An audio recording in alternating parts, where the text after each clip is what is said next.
Welcome to Secrets Unveiled. Explore the secrets and stories of infidelity with us. Many things in life I took for granted, considering them just part of the usual order. However, that day, I realized how quickly everything can change. It all started with a simple weekend that my husband and I planned to spend at his father's country house. They say life sometimes throws surprises when you least expect it, and this was probably one of those times. Jack and I arrived at his father Harold's cottage early in the morning, just as the sun began to break through the morning mist.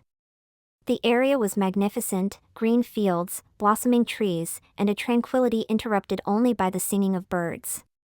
Harold's country house stood on a hillside, surrounded by ancient trees and a well-kept garden. I had always thought that, as an elderly man, Harold wouldn't have much chance of looking particularly remarkable, but I was in for a surprise from the moment I stepped in. Harold came out to greet us. He was in high spirits, dressed in a light sweater and jeans that fit his toned body perfectly. At first, I was surprised to see that he was far more attractive than I remembered. The bright, sincere smile on his face and the sparkle in his eyes showed that he wasn't just an aging man, but someone with plenty of life left in him. With this realization came a feeling of unpredictability, as if a new, unexplored world was opening up before me. "Hi, Dad." Jack hugged his father. "How are you?" "Hello, son." Harold responded with genuine joy. "I'm doing fine, thanks. I'm so glad you came. How was the drive?" "Great, but a bit tiring." "We got stuck in traffic," Jack said, glancing at me. "Elizabeth, let me show you around our home." "Of course," I replied, trying to hide my surprise at how energetic and attractive Harold was. Jack and Harold continued their conversation about some matters I couldn't fully understand. I was busy admiring the house and pretending to be interested as well.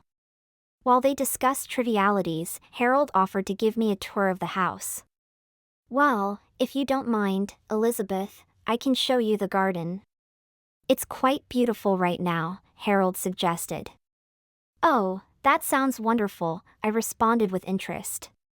It's been a while since I've been somewhere so picturesque. We stepped outside, and noticing my delight at the surrounding nature, Harold began to tell me about the garden. "You know, when I first moved here, this garden was completely wild. Mary and I spent years turning it into what you see now," Harold said, pointing to the well-maintained flower beds. "It's impressive," I noted. "I especially like how everything is organized." "Thank you," Harold smiled, and I noticed his eyes shining with pride. We always loved tending to the plants. It was our little adventure. Our conversation flowed easily, and I began to feel that Harold was becoming more to me than just a father-in-law. His story about the garden was filled with personal details, which I took as sincerity and openness.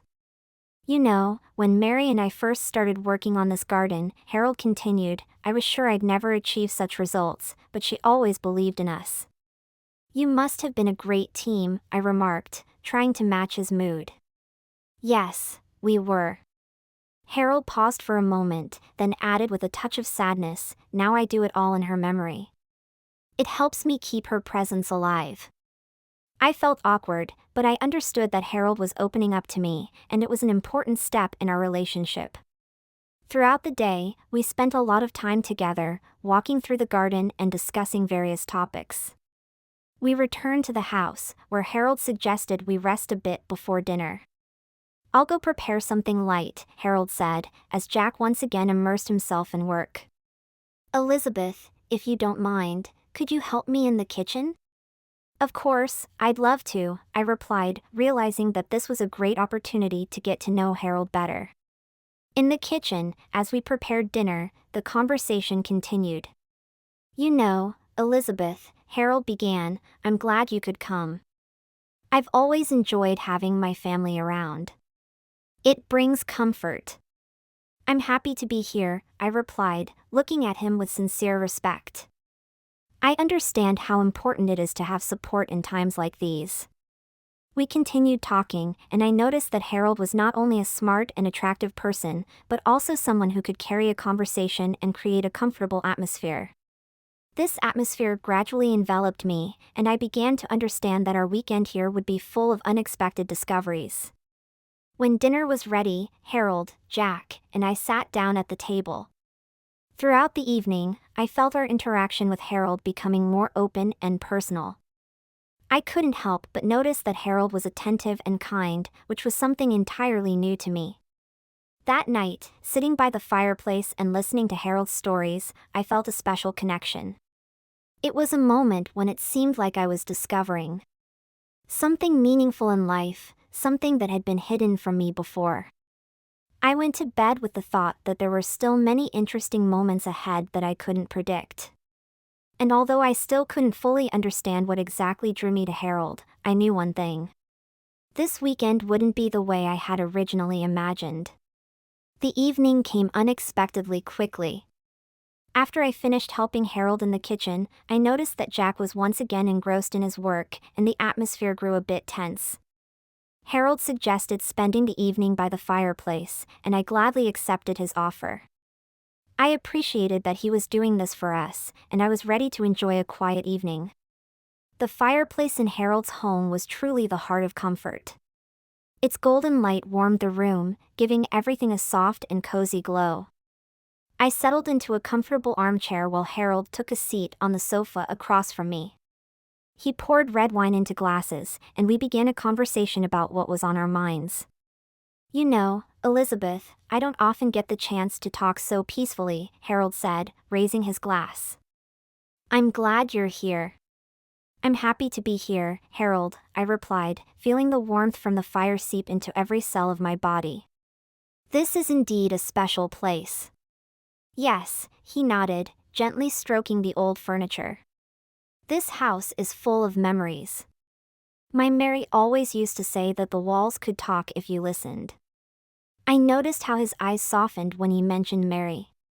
Harold was clearly attached to these memories. "How did you and Mary meet?" I asked, genuinely curious. Harold took a small sip of wine, immersing himself in his memories. "It was many years ago," he began, his gaze becoming pensive. "We met at a university party. I was young and full of ambition back then. She was irresistible, with that special light in her eyes that made me feel like I'd found something important." "That sounds like a fairy tale," I said, trying to imagine their youth. "What happened next?" "We grew close quickly," Harold continued, and I noticed how his face softened at the memory. "We traveled a lot, discovered new places, and every moment was special. I always said she was my compass, guiding me through life." There was a note of sadness in his voice that made me feel I should be attentive. "It must have been hard to cope with her loss," I remarked. "I can't imagine how difficult that must be." "Yes, it wasn't easy," Harold admitted. "There are days when I wake up expecting her to appear and say, 'Good morning.' But then I realize that it won't happen anymore. In those moments, I find comfort in these memories and try to be grateful for the time we had together." His words touched me, and I felt a special understanding developing between us. We continued our conversation, and I tried to be sensitive to his emotions. He told me how Mary had a passionate love for painting and how they had worked on some of the paintings that still adorned the house. "I was always amazed at how she could see beauty in simple things," Harold said, looking at one of the paintings on the wall. "She could turn even the most ordinary object into art." "That's incredible," I said, watching as his eyes filled with a warm light. "You must have learned a lot from her." "Yes, and those were lessons for a lifetime," he replied, his gaze becoming more thoughtful. "Sometimes I feel like a part of her is still here, in these walls, in these things." A silence fell between us, and I noticed Harold returning to his story. "Sometimes I think about what I could have done differently," he said, to be more attentive, more supportive. "But then I realized that we all make mistakes, and it's important to learn to forgive ourselves." I felt the sincerity of his words sink deep within me. Although I tried to remain calm and focused, I inwardly felt a strong attraction to Harold.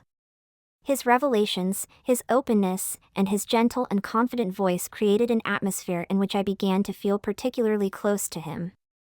"I think you did everything you could, Harold," I said, trying to conceal my own emotions. "And that's probably the most important thing." "Thank you," he smiled again, and there was something enchanting in his smile. "That's nice to hear." In that moment, sitting by the fireplace and feeling the warmth of the fire, I noticed something more beginning to form between us. I tried to ignore my feelings, understanding that this could change everything I had considered my usual world. However, the more time I spent with Harold, the more I felt that his pull was becoming an integral part of my own experience. Time passed, and our conversations by the fireplace continued, creating an atmosphere where we could open up to each other even more. I began to realize that this evening would become a significant moment in our lives, one that wouldn't be forgotten for a long time. Harold and I continued talking, and I felt our interaction becoming more intimate and meaningful. This evening was only the beginning of something I couldn't fully comprehend yet, but I already felt that it would change a lot. The evening after our first conversation by the fireplace was just as emotional, though I tried to remain more composed this time. Jack and Harold had spent the entire day working on various tasks, while I explored the nooks and crannies of the house, enjoying its cozy atmosphere. As the day's work concluded, we gathered again by the fireplace, which had already become our special place for conversation. Harold was in high spirits and suggested we open the bottle of wine we hadn't gotten to the previous night. I gratefully accepted a glass and settled on the same sofa I had occupied the night before. The room was softly lit, creating a warm and intimate atmosphere. We began talking again, and this time, our conversation turned even more personal. "You know, Elizabeth," Harold started, "I've been thinking about how much you remind me of Mary. It might be strange to hear, but there's something about you that brings back memories of her." I looked at him in surprise, trying to process his words. Harold was attentive to my every move and word, and I began to feel how deeply his words were touching something inside me. "In what way do I remind you of her?" I asked, but my mind was already swirling with thoughts of what could be behind this compliment. Harold paused for a moment, choosing his words carefully. "In your eyes, in your kindness," he said, "there's something that reminds me of how Mary was always so considerate of those around her. And there's something very warm and sincere in your smile, too." His words were simple, but they touched the deepest parts of my heart. I felt myself becoming vulnerable, a feeling that was both pleasant and slightly unsettling. "That's very kind of you, Harold," I replied, trying to conceal the wave of emotion that was washing over me. "I really do try to be kind and considerate." A pause filled the room, heavy with warmth and tenderness. Harold looked at me, and in his gaze, there was something that made my heart race. I noticed his eyes linger on my lips, an awareness that I couldn't ignore. "You know," Harold said, his voice softening, "I think it's good when we can find in others something that reminds us of the important things in life." I felt that this moment held significance, and without words, we continued to look at each other, each of us lost in our thoughts. Suddenly, compelled by an inner impulse, I reached out and touched his face, as if trying to express my gratitude for his sincere words. "Thank you for sharing those memories with me, Harold," I said, and without thinking, I leaned in and gently kissed him on the cheek. That kiss was meant as a gesture of gratitude and appreciation, but the moment my lips touched his skin, I felt something more profound pass between us. My heart pounded even faster, and I noticed Harold freeze. His skin was warm and soft under my lips, and the sensation was unexpectedly pleasant. Harold looked at me in surprise, his eyes becoming deeper and more expressive. I felt him slowly, almost reluctantly, turn his head towards me, and his lips met mine in that same gentle touch. The kiss was uncertain, cautious, but it held an invisible force that made me feel more alive than ever. "Elizabeth," he whispered. "I didn't mean for this to happen so quickly."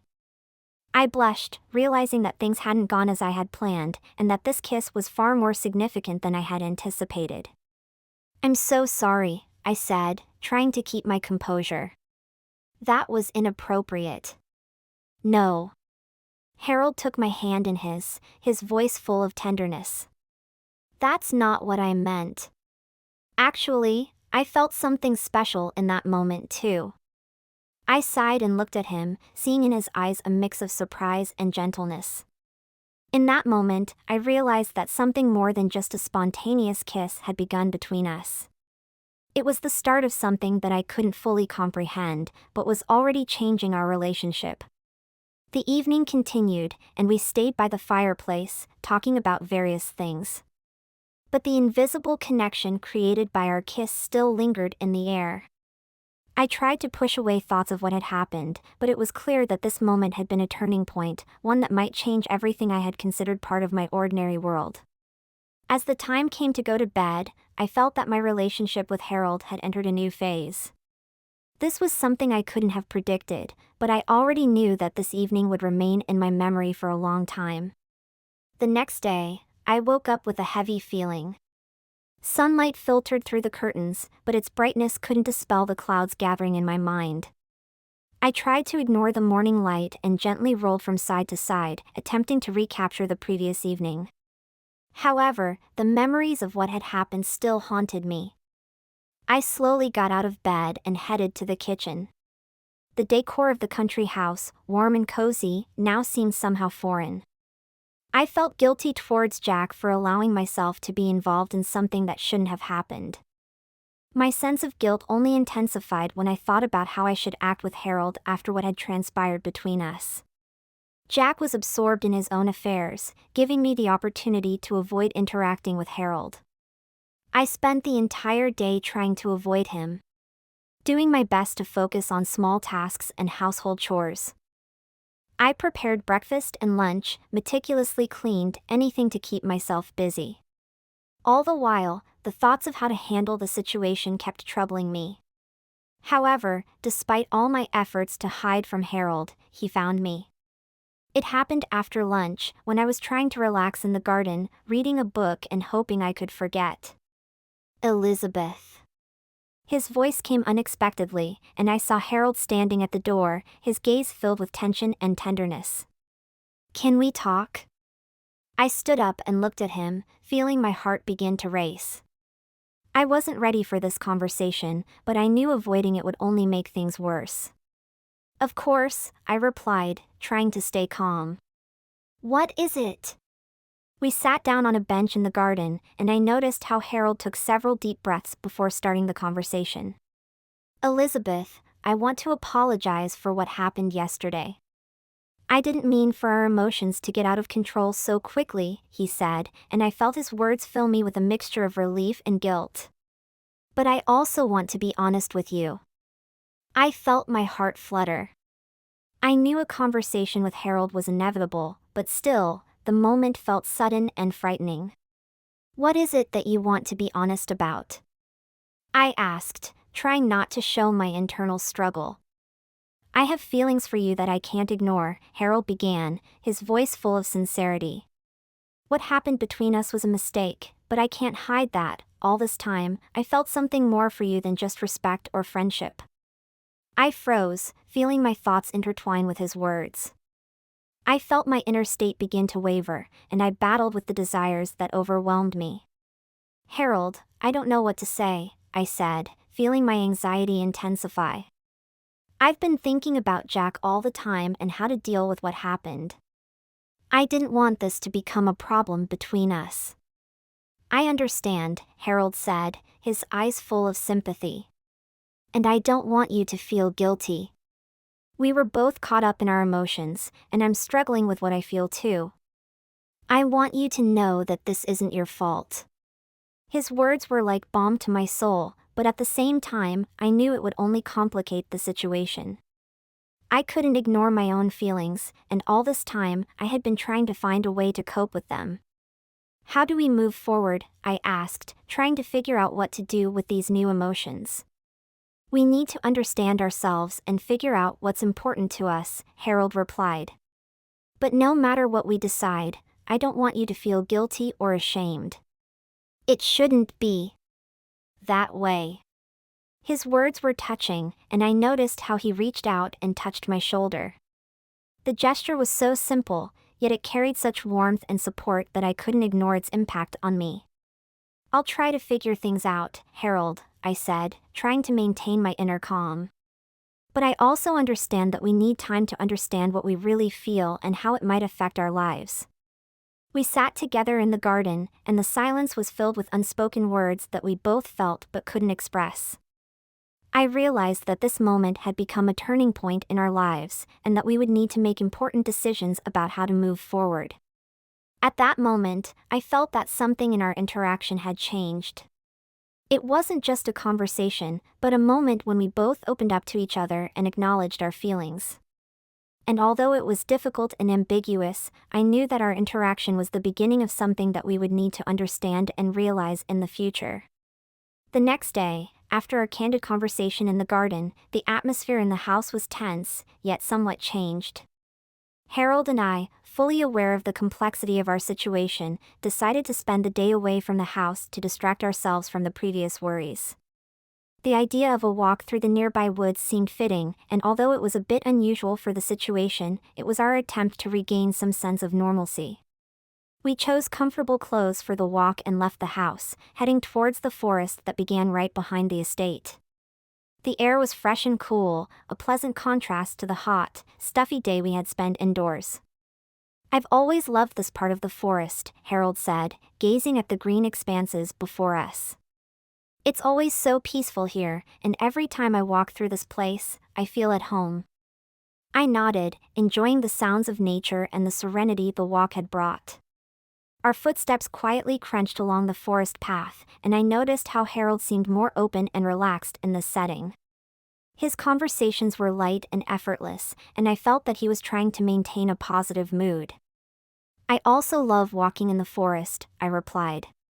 "Here, you can always find peace and relaxation." We walked along the path, which led us deeper into the forest. Birds chirped cheerfully, and the sun's rays filtered through the leaves, creating whimsical patches of light on the ground. From time to time, we stopped to look at interesting plants or animal tracks, and this helped us distract ourselves from our own emotions. I noticed how Harold kept seeking my gaze repeatedly, our conversations becoming increasingly personal. "You know, Elizabeth," Harold began, "I've always believed that the forest is a place where you can find answers to your questions. Here, I feel like I can be myself." I looked at him and saw a fire in his eyes. It became clear to me that the atmosphere of the forest, and our close interaction, had made us even more open with each other.